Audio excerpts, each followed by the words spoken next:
Hello everyone and welcome to a new video on the channel. I'm Adam and this is another ranking video. This video is the top 10 hardest Pokemon that is owned by Luke. I'm going to restart. The top 10 hardest Pokemon that I battled against that belongs to Lucas Green. So this is part of a collaboration video, kinda, where I'm gonna make a list. Well, I made a list of 10 Pokemon which Lucas Green owns that I battled against and had a hard time battling against. Lucas would do the opposite, so 10 Pokemon owned by me which he had trouble battling against, and I'm confident Excadrill will be on that list. If not, I will be surprised. Considering my Excadrill has taken a fair amount of KOs with my Steel type team, as you saw in a previous video. Anything else to say? Oh yes, legendaries are not allowed on the top 10 list. They are allowed to be an honourable mention. So originally I didn't really plan to add an honourable mention, as I've rarely gone against some legendaries. But when it came down to it, I have remembered a legendary which I have gone against that belongs to Lucas that I did have trouble beating. And that was his Darkrai. I think it goes without saying, with the Darkrai that Leavanny beaten in Gen 5, along with the Darkrai Leavanny tried to beat in Gen 7, you could tell there's a bit of a difference. I will say though that Darkrai is very much different compared to the one in Gen 5. And with Dark Void and Dream Eater, a good combination, I think. Hold on, oh, I got the list here. Hold on. Yeah. Dream Eater is just neutral effective against Leavanny, so whatever damage I'd done against it would have just healed up. Which isn't very good. Along with two other moves, I'm not sure what they were, but I think they were just there to make it even more harder to beat. It's only honourable mention, and I didn't really think about adding it there, but I eventually chose to, because I only lost to it a few times before I finally beaten it. That was with a Xerneas though, so legendary versus legendary, so so yeah, let's get into the proper list. In 10th place we have Lycanroc. Now, this Lycanroc, compared to the other Pokemon, was not as infuriating for me, because I never really lost a battle with it. I just gone against it, and it always does a fair amount of damage before it goes down, if not takes down at least one of my Pokemon, which is upsetting, but I never really struggled with it. It's just more like, oh no, I lost a Pokemon I was going to use for future Pokemon. Damn it. Okay, so I lost that Pokemon. Okay. But that's it. So it's been in a few battles, but it never really done anything that makes me really angry with it. It's just like, okay, mildly infuriating. In 9th place is Kommo-o. Now, this one has been in only one battle, which had Lucas using it, and that was one which I lost. Kommo-o was the last Pokemon which Lucas sent out in that battle. Was I had maybe 4, maybe 5 Pokemon left. I don't have the battle video, so I can't show you it. But it went from a 5-1 win in my 5-1 in my favour, with the use of the Z move, which, if you didn't know, boosts the attack, defense, special defense, and speed of Kommo-o by 1. It took down my entire team. So that was a great comeback on the Kommo-o side, and it took down my entire team. Not gonna lie, I was a bit upset about that, because I just got swept by Kommo-o when I was so far ahead with the advantage. I tried countering it with types and other stuff which can help me. I couldn't lay a finger on it because I didn't have any Pokemon that has like a free substitute or can lower its attack. Or no King Shield, no Intimidate, no Mimikyu. I didn't. The only thing I had was hopefully to try and outspeed it, but I couldn't outspeed it because I did have a Greninja, but not the Greninja which I know would outspeed it. I had a Greninja which I wasn't sure would outspeed it, and unfortunately it didn't. That's all really to say about Komuro though. Basically, it brought back a battle for Lucas and won it, which was a bit heartbreaking for me because I was so close to victory then. But okay, he needs some victories. 8th place is Tyranitar. Now, Tyranitar is similar to Lycanroc, just haven't really done anything major. But unlike Lycanroc, it has won Lucas a few battles. His Tyranitar has the Sandstream ability, which, if you didn't know, causes a sandstorm. My Excadrill would have a fun day in that one. But I think it's to do with the fact of how bulky that Pokemon is, and then just along with its moves, it's a bad combination. Best thing you can do is just use Superpower or Close Combat to try and take it down in one hit. I'm not sure what item it holds, most likely a Rocknium Z. But like Lycanroc, I haven't really had that many battles with it, but I do remember struggling against it a few times. 7th place is Electivire. Now, this is really getting into the Pokemon which I've had quite a few troubles with. And unfortunately, out of the 6 Pokemon that is on Lucas's main team against me, Electivire is the weakest. And it's really upsetting as well because Lucas has Hyper Trains out Electivire as well, making it's not its base stats but EVs and IVs, I think, to the max, making it should be a force to be reckoned with. But unfortunately, even though it has claimed a few victories, it hasn't really won anything that is of major importance. It hasn't won very tough gym battles. It has won a few card battles we had, and if I'm correct, I think Lucas has one for the upcoming card battle we have. No, he doesn't. He has a Tyranitar though. Fun. Fun. In a few card battles I had against Lucas, he has used his Electivire, which admittedly has made me lose a few Pokemon.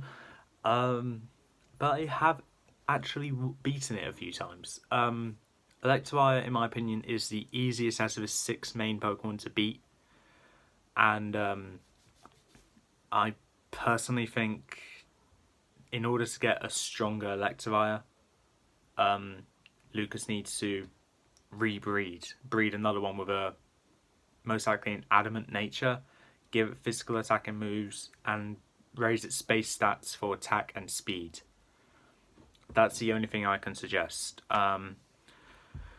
Because the Electivire he has now, I'm not sure what nature has, but I think it's, along with the moves, some being special, some being physical, I think it's hindering the use that this Electivire has. 6th place, we have Lucario. Similar reason to Electivire, apart from this one actually won a few gym battles. I haven't gone against his Lucario in a card battle, but in a few gym battles it came through for Lucas, doing a lot of damage, nearly getting taken down, using extreme speed, finishing it off. With a recent battle I uploaded to my channel, it's not always reliable, especially in the shocking comeback, but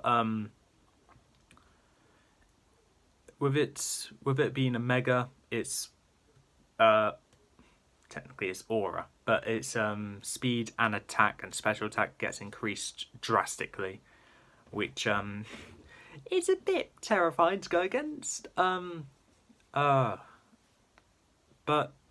kind of like with Electivire, if it gets rebreeded, to have what is it? Oh yeah, nature which benefits its speed or attack or special attack. For example, mine has the timid nature, which lowers the attack, but I don't use physical attacks with my Lucarios. That would help, and then raise the base stats with special attack and speed. That way you got a fast Aura Sphere, Flash Cannon, Mega Lucario, which will do a lot of damage.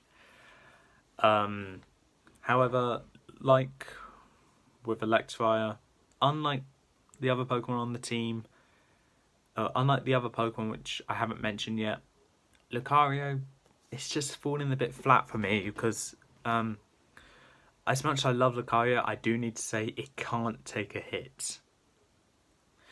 5th place is Salamence, and now I have gone against tougher Salamence, but Lucas's, I wouldn't say is on a whole other level. That actually belongs to Alan.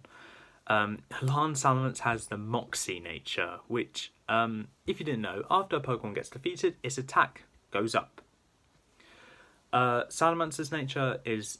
Lucas's Salamence has the Intimidate nature ability, which lowers your opponent's attack when it comes in. So with physical attackers, that is a problem, but with special attackers, not really as much of a problem, just more like a hassle to deal with. Because with special attackers, you get intimidated, it doesn't really affect you because you're using special attacking moves. I think the reason why it's not really helping much with Salamence, the ability, is because its main weakness is ice. And the most common ice move that I use is Ice Beam, which is a special attacking move. Now Lucas does have Flamethrower to counter that, but normally it's on a Pokemon which isn't weak to fire. The benefit is though his Salamence is a Mega, meaning Aerialate is the ability, making Double Edge a flying type move, which is a really strong flying type move. And his other moves are Dragon Pulse and Fly. Now, same with Electivire, 2 special attacking moves, 2 physical attacking moves needs to be sorted out, and when it goes Mega, 2 flying type moves is not really necessary, especially if one does better than the other. But that I can't really do anything really. But it's how Lucas wants to train his Pokemon. If he wants to have 2 flying type moves, then so be it. And if he wants to have 2 special attacking moves and 2 physical attacking moves, so be it as well. I have lost a few battles against the Salamence, but not really many to say that this thing is a major threat. More like a, I wouldn't say minor, but kind of in between minor and major threats. 4th place is a Pokemon which isn't on Lucas's main team, but throughout the few times I've gone against it, and I'm going against it later in the week, is Rapidash. Now, this Pokemon is, well, on Lucas's end, really fast. I am honestly surprised by how fast this Rapidash is. I knew Rapidash was a rather fast Pokemon, trust me, I raised one. But I've never seen a Rapidash as fast as his one. Along with the moves it has, I can't remember the moves, but I don't think he has Flare Blitz on it. I know he has Bounce though. Rapidash is mainly a physical attacker, and Bounce is normally a move which is a physical attacker move which can cause paralysis, which isn't beneficial for me.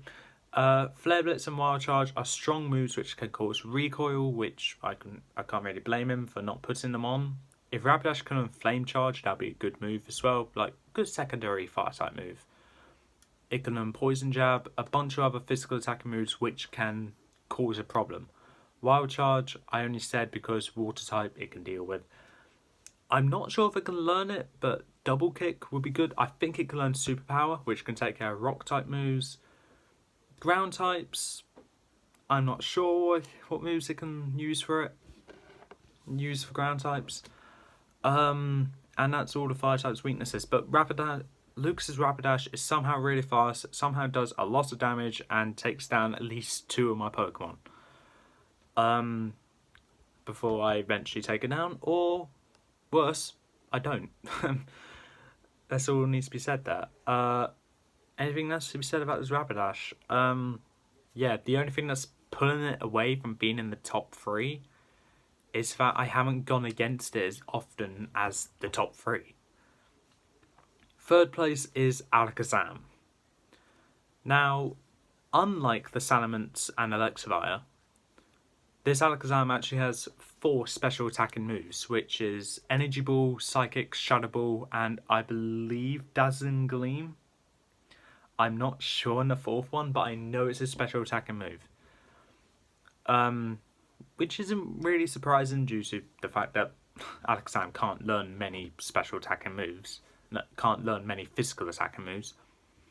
But it's something that is something that benefits Alakazam a lot. With its high speed and high special attack, it's going to outspeed and going to land an attack. And add on it's a Mega. And its Mega Alakazam's ability is Trace, which copies its opponent's ability. And there were a few times which I have been slaughtered by the Alakazam with an ability I have on my team. A key example is with my Bug-type team.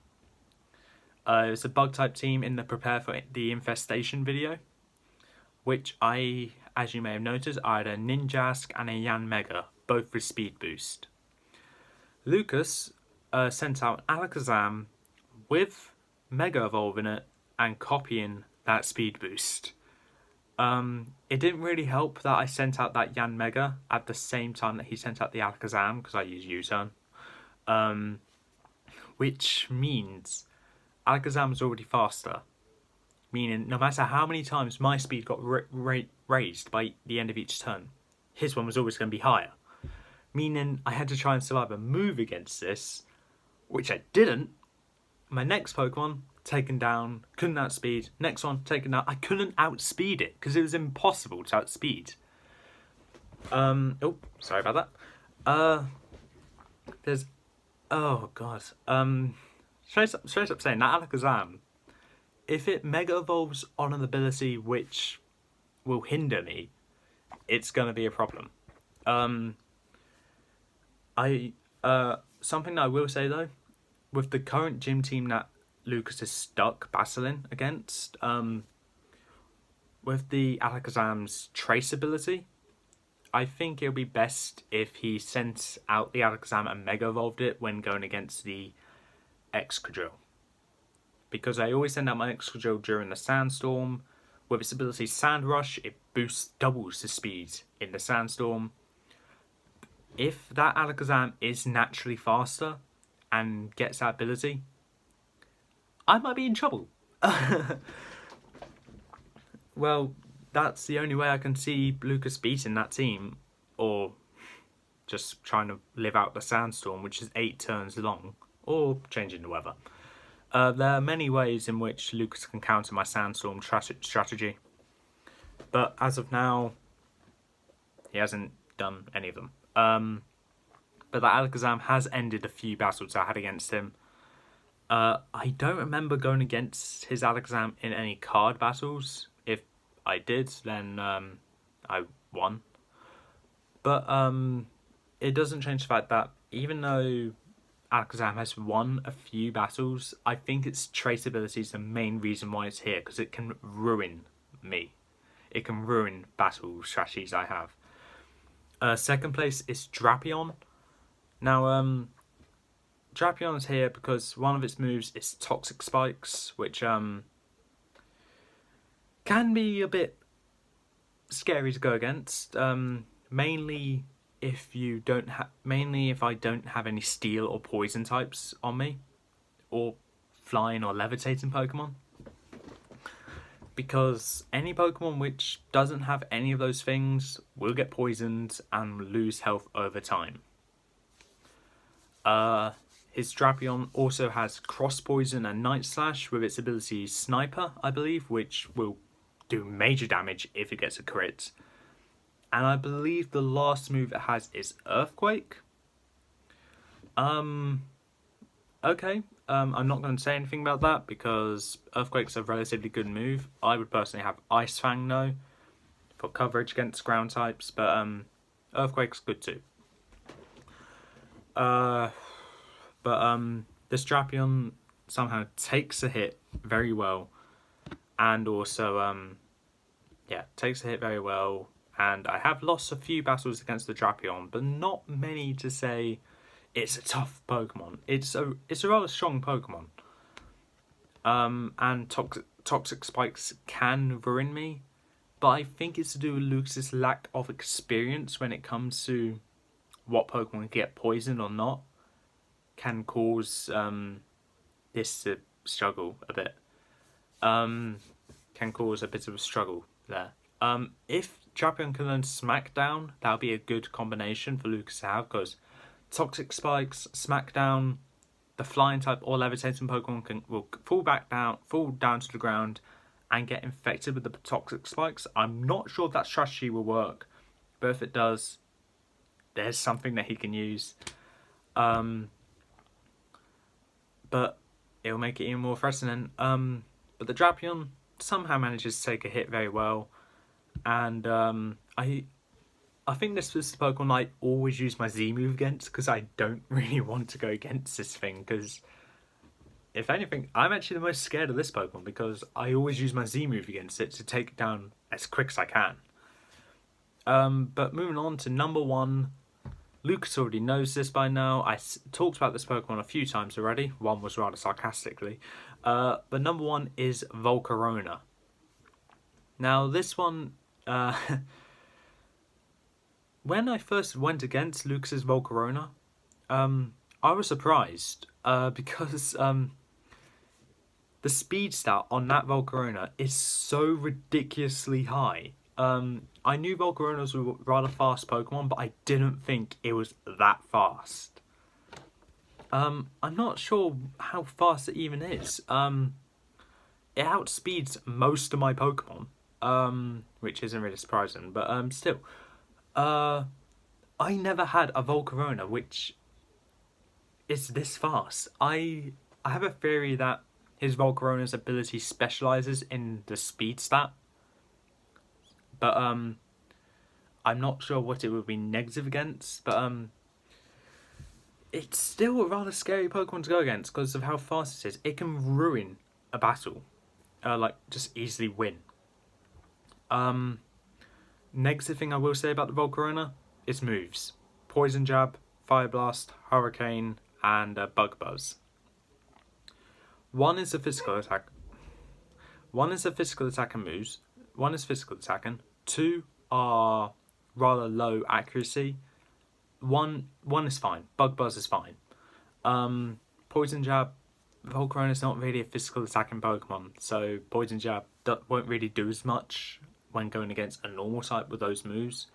Fire Blast and Hurricane will do quite a bit, but due to their low accuracy, I personally wouldn't trust them unless I have the sun helping out with Fire Blast or the rain helping out with Hurricane. But when they do land, and Lucas had ridiculous luck with those moves being landing, it's a bit scary because I always lose a Pokemon against this thing. There was one time I gone against that Volcarona where I didn't lose a Pokemon, but that was at the price for having its Flame Body ability burning my Pokemon.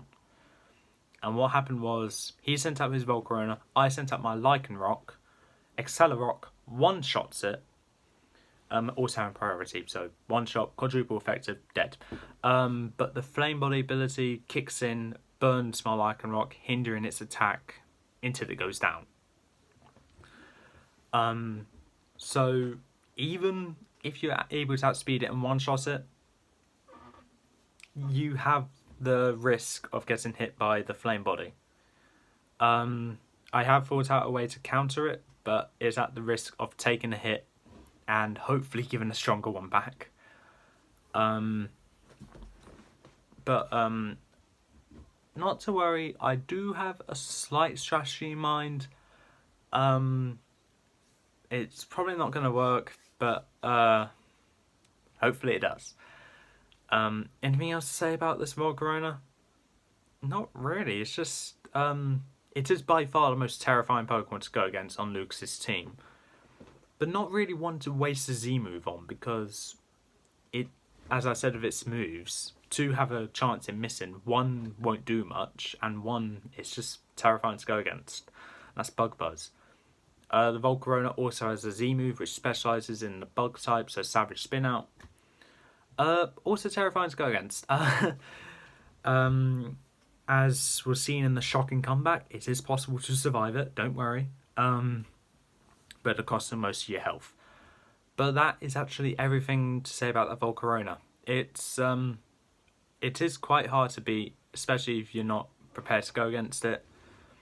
But when that's passed and the other Pokemon can be easy, but kind of not. It depends what team you're using. Because at the end of the day, any Pokemon can be challenging to go against depending what the team is.